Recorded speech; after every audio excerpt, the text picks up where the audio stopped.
perjalanan ya, saya didampingi oleh Pak Irsadi dan didampingi oleh Pak Azhari Cage dengan Pak Wabub dan tokoh-tokoh masyarakat di sini untuk menyerahkan secara langsung sesuai arahan Presiden santunan bagi keluarga yang meninggal dunia akibat bencana beberapa waktu yang lalu sebesar 15 juta rupiah per keluarga yang meninggal, dan diharapkan ini meringankan beban semacam tali asih dan sekaligus bentuk kepedulian pemerintah terhadap para korban.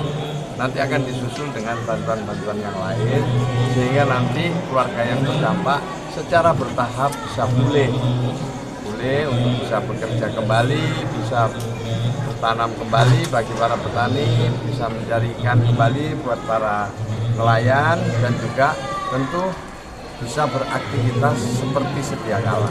Harapan kita seperti itu. Nah, ini yang dari Kementerian Sosial.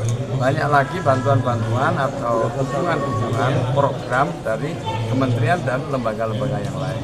Semua ini sesuai dengan arahan Bapak Presiden.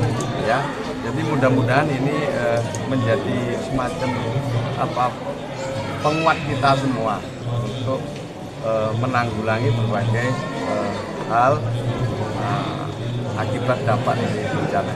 Hingga hari ini Aceh dan khususnya Aceh Utara berapa banyak udah disalurkan sampai dengan? Lebih dari 200 ya per hari ini. Lebih dari 200 sudah kumpul semua ahli warisnya. Jadi kita salurkan itu setelah ada surat penetapan dari bupati atau wali kota. Dan biasanya bupati wali kota menetapkan itu setelah